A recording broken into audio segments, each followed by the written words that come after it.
everybody. This is the Insurance Disruptors podcast, and we have an exciting podcast. Today, we have the legend, David Carothers, on, and he is the principal of Florida Risk Partners, and we are super excited. My name is Nate Jones. I'm a co-host here, and we also have Abraham Busick, who's also a co-host, and here we go. All right, man. Hey, Nate, how's the week going for you, man? Pretty good, yeah. And David, thanks for being on. We appreciate it. Sounds like my pleasure. I see you everywhere, man. Don't believe everything you see and half of what you hear, man. Yeah. Or however that works. Half of what you see and none of what you hear. Yeah. Hey, congrats, David, on being featured in Independent Agent Magazine. I did see that as well. Thank you. I think that's more about who I know than what I do, but we'll take it. Hey, that's no small feat, though, for sure. So, but if you don't mind, we're just going to jump right in so we're conscious of your time and our listeners' time as we go through this. So kind of what we do here on the Insurance Disruptors podcast is we like to hear people's story and give content to people and help them further their business to the next level. So if you wouldn't mind, I'd like for a chance for our listeners to get to know who you are a little bit about your background. So if you wouldn't mind sharing a little bit about what was your background prior to insurance and just kind of give a brief outline of your career, how many years you've been in insurance and what you're doing currently. And we'll start with that. Sure. I've done it a few times now, so I have it way more dialed in than the first time I did it. It spent like 20 minutes going through my backstory. That's always in being a fellow podcast host, that's always the worst, is when you're trying to wrap somebody up going through their life story. But, I got into the insurance industry 20 years ago as a producer. Prior to that, I ran grocery stores and super targets. So from the time I was 22 to about the time I was 31, 32, I had total P&L responsibility, starting with a $15 million a year location and ending at $150 million a year location, which makes my skill set very valuable to me as a producer today, because I can talk business problems and P&L and HR and everything that I had to deal with for the first part of my adult life with my prospects and my clients. I got into the insurance industry at a bad time here in Florida. If there was a good time, I probably don't even know what it is, but we just had 4 or 5 hurricanes come through. There was no property capacity at the time. I laughed because there was a guy yesterday that I was talking to from a carrier who was saying, well, we've got limited property capacity in Florida. I'm like, brother, I've been in the industry for 20 years. I think I've had the ability to write property in an admitted market for maybe a cumulative total of 18 months. So, came up the hard way, started as a producer in the middle market, walked into an agency the first day. They said, your job's to go out and write accounts that are $250,000 to $500,000 in premium. I said, how do I do that? They said, well, that's up to you to figure out. You're the sales guy, but we have all the insurance people here. So go make it rain and we'll make sure you don't do anything stupid on the back end. I was at that agency for a couple of years. I opened up another agency with a couple of partners that was very specialty driven in a niche specific to master workers' compensation policies for PEOs, employee leasing companies. And after 8 years of dealing with that, I decided I had had enough, and I launched Florida Risk, where I'm the principal now, back in June or July of 2016. So we're 5 years in and going great guns. Awesome. Yeah, that's the being able to relate to a business owner and talk through those things are huge, because everybody runs into those issues. So when you moved and transitioned to insurance, did you have a connection in insurance? Did you're just interested in it? Like, why did you make that change? No, I mean, I'm an extremely entrepreneurial person. I mean, we talked about it when you rattled off the 5 different current occupations that I have. I mean, I have my hands into a lot of things, and when you're entrepreneurial in spirit, you have to have things, and it doesn't help that I have officially diagnosed ADHD, which I do not take medication for. So I literally have to have multiple things going on every day to keep my mind right. That's the only way I can function. And so all the time, people say, oh man, I see you everywhere. You're doing all kinds of stuff. That's a blessing and a curse, right? So I have to do all those things. The way I explain it when I speak in public is I'm like an air traffic controller. I have to have, if you tell me that I have 15 planes and they all need to be landed by 5 o'clock, they're all going to land perfectly. If you tell me I have 1 plane to land by 5 o'clock, you better hope you're not on that plane. So, back to the question about the connection, my father was a risk manager for the majority of his career. And he was the risk manager of a PEO here in Tampa that was owned by a guy that had a very successful middle market agency that he sold. and was getting ready to reconstitute when his up. And so I got that introduction. I lived in Birmingham at the time, flew down to Tampa, had lunch with him, and he talked me into going into the insurance industry over lunch. Number one reason why I went in is because of the money, period. I was making good money. I was making well into six figures, but I was also working 100 hours a week. Every hour I worked past 40 was a diminishing hourly rate. I wanted an occupation where the harder I worked, the longer I worked, the more money I could make. I stay in insurance, not because of the money. The money's still there. The money's great, but I stay because I really enjoy helping people, not just clients and prospects, but other agents and agency principals through a variety of the other things I have my hands in. It's interesting you bring that up about the whole money and why you're staying now, not because of the money, because the money's still good. Every successful person I've ever met in insurance, like they get in for finances typically to better their financial lifestyle. But we talked about this on a podcast episode a couple of weeks back. Like everybody who stays in insurance, it has to become about more than just the money, because once the money comes, what's going to get you up in the day, right? And typically I found it's the heart to help other people and enjoying what you're doing. Yeah, that's true. And I mean, the thing is, it's funny and ironic kind of that we're talking about this, because I actually have a piece of content that I just recorded this morning that I'm going to put up later this afternoon that talks about the difference between income statement wealth and balance sheet wealth. And I think that that's a message that a lot of people in our industry need to hear, because you have producers that are very young. Let's face it, man, you could be in your early 20s and make really, really good money if you're a hustler. If you want to go out and you want to hit the streets, you want to put the work in, you could make way more money than you're responsible enough to handle. And, you know, a lot of that goes back to some of the athletes that we see, right? You have young guys that don't go to college or are limited in college. They make a ton of money, but then they don't know what to do with it. They don't invest in anything. And so for me, part of helping people is making investments too, right? So one of the things that I've done is I've been very conscious about becoming involved with as many of the Insurtech companies that I can become involved in, because that's what's going to shape the future of the industry. 100%. And if I've been blessed with an opportunity to be able to help them get off the ground, both financially and through the influence that I have through my podcast and some of the other things I do, that's one of the most rewarding things in the world for me, is to watch, you know, somebody who's taken their entrepreneurial dream and watch it become a success. Yeah, I 100% agree. One of the reasons we started this podcast was exactly that, was to be able to help somebody get their career and their life off the ground and have a small chance to play a small part in that. To me, that's rewarding, because, you know, when I get to the end, money's good and money's great, but money's a tool ultimately, right? And what we do with that's going to determine, you know, when we get to the end of our life, you know, whether we feel like we lived a good life and are satisfied with it or whether we didn't. Yeah, but the thing is, it's up to us, right? Money's an inanimate object. It has no emotional value. It has no mental capacity. It does what you tell it to do. And a lot of people just don't have the knowledge or the discipline to do that. And that's one of the reasons that I try to work with as many young producers as I can, because I think that teaching them how to sell, teaching them insurance and technical things is great.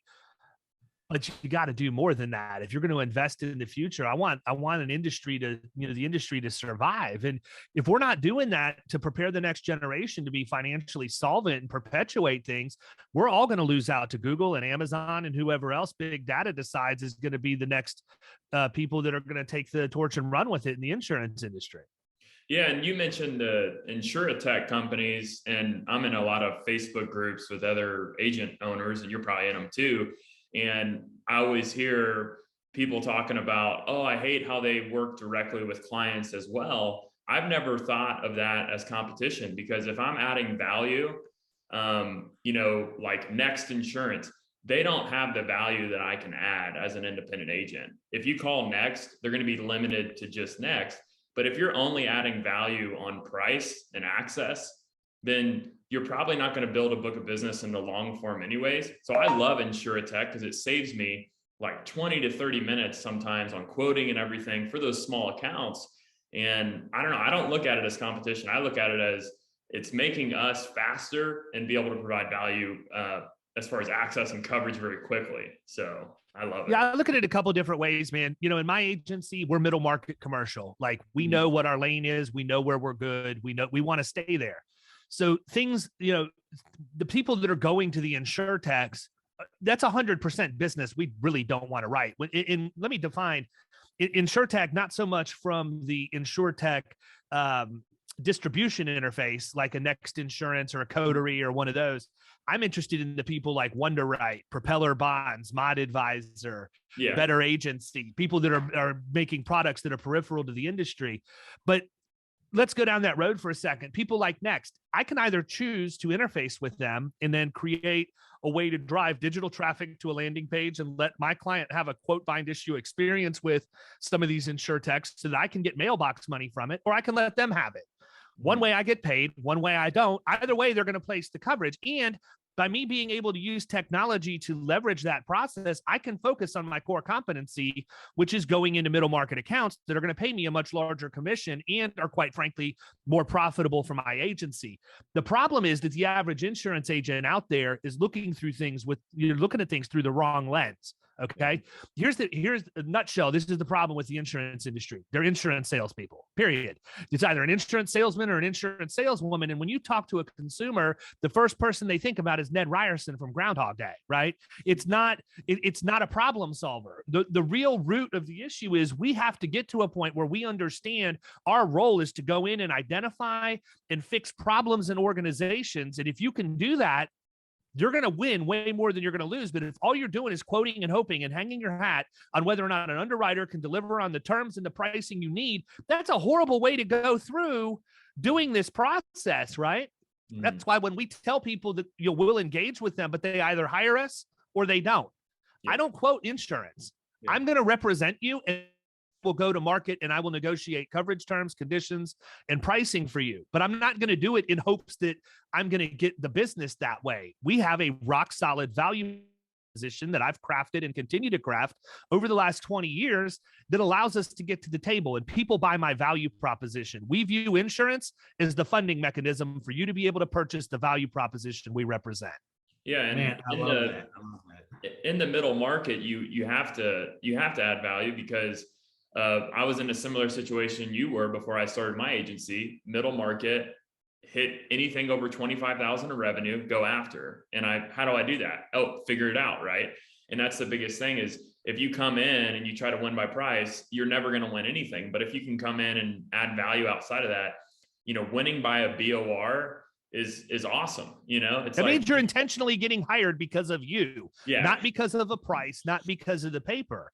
You're actually getting somebody to hire you because you demonstrated value and they know that they need you in order to do that. And that's, we got to make that message clearer. I mean, look, I am one of these guys, my friend Scott Howell on Insurance Guys podcast, right? He will say that everybody wants to come and talk to you about making Aunt B's chili, and they'll give you 12 out of the 15 ingredients. Yeah. I'm the guy that gives you all 15. And the reason why is because I know that if you have 100 people or 1,000 people or 10,000 people listening to this podcast, 25 to 30% of them will take action, and the others are going to continue to go on down the road and do things the way they always used to, because we're in an industry where you can be marginal and get by just by the law of large numbers. There are people that are happy making $100,000 a year. I'm not one of them.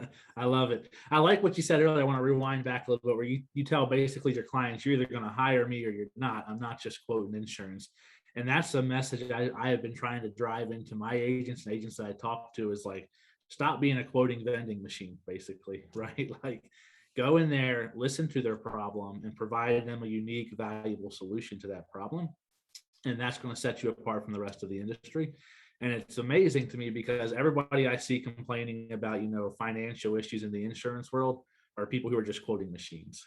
They're just going out and quoting. But the people that I talk to in insurance that are financially stable, their careers taken off and they're doing well and they're building big agencies, they're coming back to that like, hey, the days of selling is no longer just best of price. People want value. They're buying you.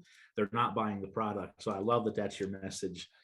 Hey, here's an exercise every one of the people listening this can do right now. Next time you go to a new business appointment, take somebody else with you. Every time you say the word insurance in that appointment, have them put a hash mark on a legal pad and keep track of how many times you say insurance when you're talking to somebody. I tell people all the time, my company is Florida Risk Partners. You don't see insurance anywhere in the name of my company, and it's not an accident. And I'll go in and I can go for 45 minutes to an hour and never say the word one time. How do you do that? Well, I can talk about all the things that are affecting premium, that are problems in operations that have an impact on insurance premiums. But overall, it's not they need to be what you're focusing, not placing the policy. So we'll ask about hiring processes. Talk to me about fleet safety. Talk to me about telematics. Talk to me about your employee handbook, your safety manual, your accident reporting, return to work, all of the human resources things that go on. Talk to me about how you measure quality. How do you measure productivity, right? Every organization you go to has metrics for those. Then when you drop the third one, how do you measure safety? You get crickets because nobody's gone in and formalized this stuff. And so what blows my mind is there are a lot of good people out there that are great agents at selling the insurance product and making sure that the coverage is in place. The problem is if you've got a 1.7 experience mod and you've got a perfectly placed insurance policy, you still got a 1.7 experience mod. What's the agent doing to fix that? Yeah. Well, in many cases, not much of anything because the compensation model is flawed in our industry. The worse the client does, the higher the premium goes, then the more we make. Yeah. True. How's that right? You guys want to be insurance disruptors? Change the compensation model. Yeah. 100%. That's what we did. That's why we do business on a service fee. We don't take commission. When we place policies, we net the commission from the policies and we bill our client a fee directly for what we're doing for them.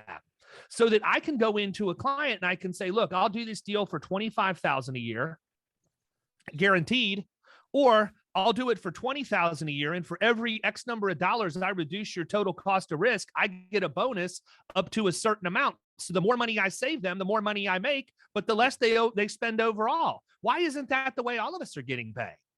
It's very true. I like that structure because in the middle market, a lot of people do fees because, a policy may pay you $70,000 commission, but is the value that you're bringing really 70,000? Because it may not be, and it may be more than that. But being able to incentivize, it's kind of the opposite way, and being able to add value in the middle market and not having that tied to commission. I mean, I don't know how many middle market accounts I've sat in with, and one guy literally said 2 weeks ago, he's like, "I just need an advisor for this. I'm sick and tired of dealing with just 3 agents every single renewal. I need an advisor." He was thinking about hiring an advisor outside of just an insurance agent because he was so tired of dealing with, I'll take this market, I'll take that market. And it's just like a sprint to see who brings back the best rate. Yeah. Think about this for a second. What happens when I go in and I take commission on an account and I work my tail off and I drive the premium down by $200,000? I just took a $20,000 or $30,000 pay cut for doing my job really well. Yeah. In my model, I'm going to do that. And instead of me taking a pay cut, I'm going to go ask for a raise, right? It's a heck of a lot cheaper for my client to pay me $10,000 more for doing a great job than it is for them to go and reward me by buying an insurance policy that's commission is going to be big enough to make me that $10,000. They're going to end up spending more money. So when you do a fee-based arrangement like that, you're actually preserving your own revenue stream, even though you're getting exceptional results. There's accounts that I have a $50,000 a year retainer on that literally would pay me $15,000 to $20,000 in commissions if I had it. The reason why I have that is because they started out at $700,000 in premium, and we've dropped it down based on putting the right controls in place. Yeah. No, I love that model. I want to switch gears here if we can for a second, because a lot of our listeners, David, are finding they're fairly new to the industry. They're just getting started. And a lot of them are right in that moment of trying to decide, do they stick with it through the adversity long enough? Is it going to be worth it? And so I always like to ask our listeners, if they're willing, and you can totally decline to answer this if you want, but if you could look back at your insurance career when you first got started, what was the biggest challenge or adversity that you had to overcome? You kind of touched on a little bit earlier with the whole market capacity. And then what does life look like different now? Was it worth it to stick through it? And, in that moment when you wanted to quit, what did you do to make sure you didn't quit? So number one, when you ask somebody about what they thought or came up with to not quit, that's basically saying, when were you going to give up on yourself? Right. Okay. I don't care what the market conditions are. I don't care what the industry is. I don't care if it's an athletic event or whatever else. If I'm going to bet on me, I'm going to double down, and I'd quadruple down if I could, because I'm going to figure out a way to the problem. And that has nothing to do with me being the smartest guy. It has nothing to do with me being the best looking guy or having the most connections or whatever else. That's 100% due to the fact that I am blue.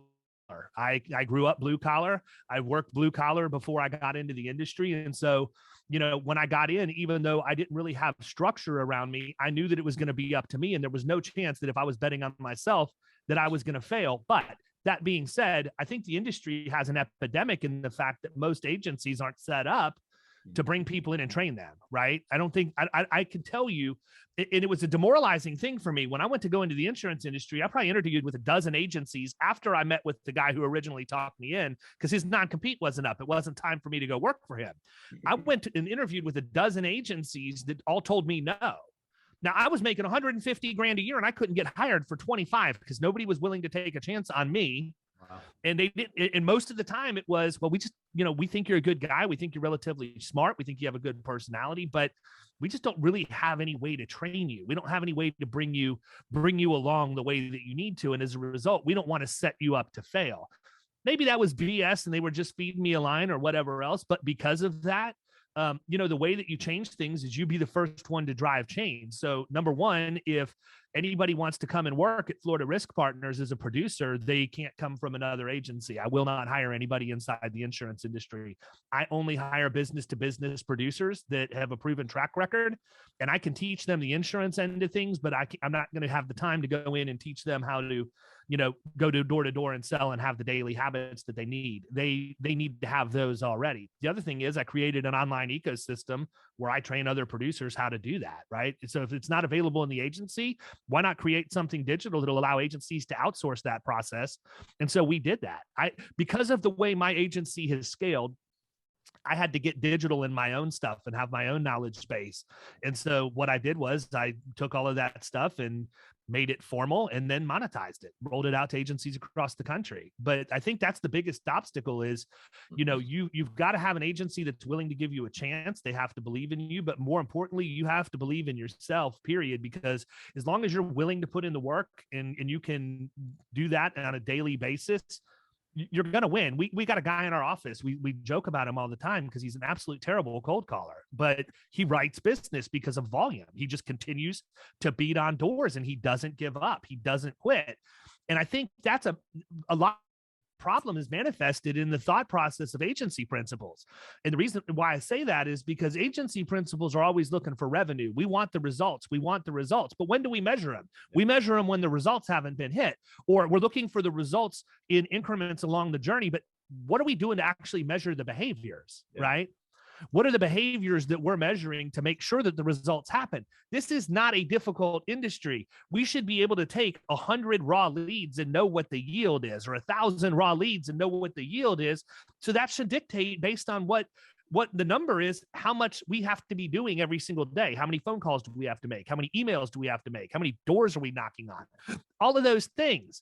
Monitor the behaviors and the revenue comes. But if you wait for the revenue and you don't monitor the behaviors, you miss an opportunity to course correct, keep somebody on the right track, and, hopefully retain a good employee that just needs a little guidance. Yeah. One thing I always try to preach to my agents is in the beginning, when you're brand new, you got to tie your emotion to the activity and not the result for your first 30 to 90 days. Because I'm on the life insurance side and I don't do a whole lot of P&C and business insurance. But just teaching them like, hey, this is what it's going to look like for 30 to 90 days. Here's the metrics. Here's how many calls you have to make a day. Here's how many appointments you need a week. In the beginning, tie your success and your emotion of feeling like you accomplished something to that. And if you can do that consistently for 90 days, the results are going to start to show up. Well, I mean, geez, life is how predictable, right? Exactly. I mean, on the life side, it's literally formulas left and right. Yep. You should be able to do that in your sleep. Yep. 100%. So I love it. Well, with the industry, and we'll wrap it up here with this last question. You want to be cognizant of your time. With the industry being the average age in like the 60s, I either see 62 or 65. I don't know what it is, but basically in the next 10 to 20 years, we're seeing a mass exodus. And I'm curious from your perspective, where do you see the industry going and how do you see it changing? Well, I think that we're in trouble, to a certain degree. I don't think that the independent agent will ever be completely obsolete. I know a lot of people say that. I don't believe that. I mean, I can tell you right now, in the space that I play in, they'll always need, I will always need to exist, right? You can't go into the middle market and do quote bind issue. It's just not going to happen. But I think this also goes back to a problem. It's a major problem of the industry. We're male, pale, and stale, period. And we're in the mid 60s or 70s, and we have a problem with control and a lack of collaboration. You've got the old guard and you got the new people in there, but you got to kind of work together, and you have to be willing to listen. You have to be willing to adapt. You have to be willing to implement and try new things. And if you're unwilling to do any of those, I'm going to be the guy waiting to buy your agency at a discount because it's going to be your only option. You have no perpetuation plan. And then we can fix it, right? But I think that one thing that every agency can do, a couple of things. Number one, if you are not taking advantage of college interns to come in and teach them your process, you're missing out on a really good opportunity to bring fresh blood into the industry, number one. And number two, bring in that younger generation that in many cases has a completely different vocabulary than we do, right? You know, I can listen to teenagers talk today and I need a Captain Crunch decoder ring to figure out what half of the conversations even mean. But at the end of the day, you know, who's to say that the number one producers aren't going to be people on Instagram, Snapchat, whatever else? We don't, TikTok, who knows? I mean, I have a good friend, Daniel Song, out in California that's got 1.3 or 1.4 million followers on TikTok. He's an insurance agency principal. So I think that the difference is that old guard has to listen. They have to collaborate. They have to implement. We need to look at creative ways to bring new blood in. Another thing that I do every year is I participate in the Great American Teach-In, and I'll go to a school and I'll do a presentation on the industry, not how you sell insurance or insurance policies, but to make it fun and show people that it can be a rewarding career, both, you know, from a personal fulfillment perspective as well as monetarily. And until the older generations consistently commit to collaborating with the younger, there's going to be a big chasm there. I'm kind of the guy that's stuck in between, which is a cool place for me to be, because I can see the lemmings getting ready to go off the side of the cliff.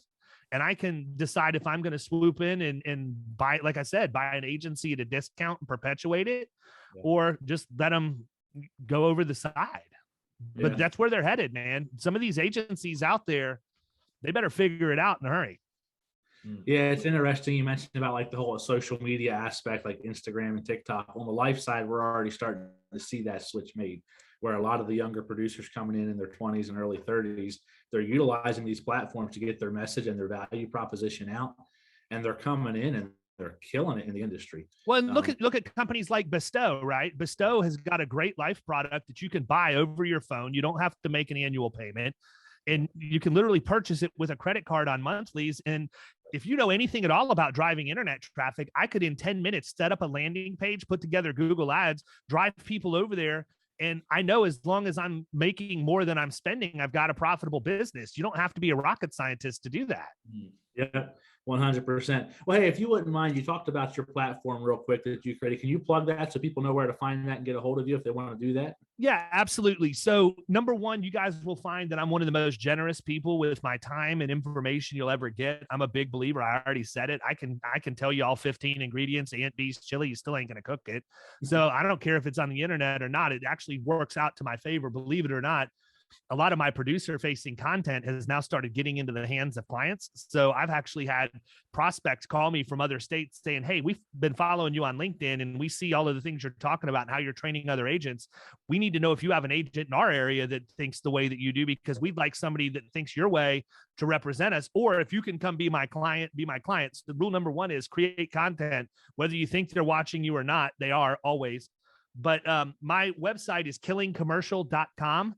From there, you can get to the blog, you can get to the YouTube channel, you can get to my podcast, which I have with my co-host, Kyle Houck, the Power Producers podcast. And then there's also information on there about our training community and the ecosystem that I've built. We built a full-blown social network. We have a mobile app so that producers from all over the country can collaborate with each other in real time. But just know up front that there's a lot of information on there that you can get for absolutely nothing. By no means is this a pitch for you to buy something from me. The one thing I will pitch you on though, and I think everybody should do this, not because I'm associated with it, but because the content that the cast put together is just absolutely phenomenal. last year, I created a reality show on YouTube called The Protege that is a story. It's Apprentice style, similar to Apprentice, I guess, but different, a little bit more toned down, if nothing else. But basically, it takes middle market people who want to be middle market producers that really, they either have just dabbled in it or they haven't at all. And we took them and had them build a mousetrap from the ground up through a series of challenges. And we then narrowed that down to the top three who took, or I'm sorry, the top five. The top five took their mousetraps out, produced in the real world, narrowed it down to the top three, and then it went to a vote. The guy who won was from America's Heartland, Mr. Derek Hayden from Shelbyville, Illinois, and $70,000 of agency revenue, not premium, agency revenue in the 3 months using the mousetraps that he built in the Protege. It is a textbook, blue, one by one. If you watch the episodes and you've never stepped foot in middle market, you could be successful in middle market just from watching the journey these people went on. And the good news is we're having the live draft for season 2 this next Tuesday at 4:00. So I'm sure the podcast won't air before then, but it will be posted. And if anybody wants to check it out, season 2 is getting ready to launch right after the first of the year. Awesome. We'll make sure we mention both of those in the text when we put this out too, Nate, if we can, to get them out there for the word find. So as we start to wrap it up here, we always just like to ask everybody we have on. So again, you're very experienced in the agency. You align with the core values of our listeners a lot. I really appreciate the podcast and the interview here. But what is one piece of advice that you would give to the listeners now at this point in time? Maybe they're further along, maybe they're newer, but what's one thing that you would say, focus on this and do this, and then you're going to get to everywhere you want to be? Yes. So I have a saying that I give to my team all the time, and even people that I train: slow down to speed up. This is the rest of your career. You don't need to try and solve all the world's problems in a day, a week, a month, or even 1 year. You need to, if you've not read Atomic Habits, go read Atomic Habits. Like, it'll teach you how you can take micro behaviors and move it on. But to that end, you gotta keep getting better. Yeah, there you go. You got to keep getting better. You got to sharpen the saw. Don't pencil whip your continuing ed just so that you're in compliance with your state. Go get a CIC designation. Go get a CPCU. Get a CRM, an ARM, whatever it is. Learn how to sell. Learn how to market. Read. You can read 10 pages a day, 10 pages a day. Any of us can do that. You'll read 300 pages in a month, which is an entire book. The average adult has not read more than 2 nonfiction books from the time they graduated high school to the time they're 40 years old. If you read 10 pages a day, you're going to read a dozen books a year and be well ahead of the people you're competing against. And that's whether they have anything to do with insurance or not. Yeah, I love it. Love it. Well, that's all I have. Nate, do you have any other questions on your end? No, I think thanks for being on. I appreciate it. I knew you were going to bring it and bring the fire. I just have a question for you guys. Was I disruptive enough? Oh, yeah, I think you're a disruptor, and I think you're going to continue to disrupt the industry. And it's really motivated me personally to push in and lean into some of the things that you're saying, because it is going to make a difference in 10 to 20 years that we continue to add value, because sometimes it's easy to go in and just win an account by price, but you win by price, you die by price. So yeah, I thank you for being raw and being honest, because sometimes you don't get that in an interview, and so thank you for doing that. I appreciate it. Absolutely. It's my pleasure, fellas. All right. Thanks, David. Hey, guys, have a good week. Let's go out and crush it this week. If us or David or any of us can be of any help to you or service to you, look us up on LinkedIn, social media. Feel free to reach out to us. On the Insurance Disruptors side, we're always here to help whatever we can do for you. But looking forward, if we can do anything for you in the future, let us know. Drop any questions or future content you might want as well. Like, subscribe, follow, share, all that good stuff. And other than that, the year's not over yet. There's still 4 weeks left. So let's go out there and crush it for the rest of the year. So, hey, got to do it before the rates go up January 1st, right? Absolutely.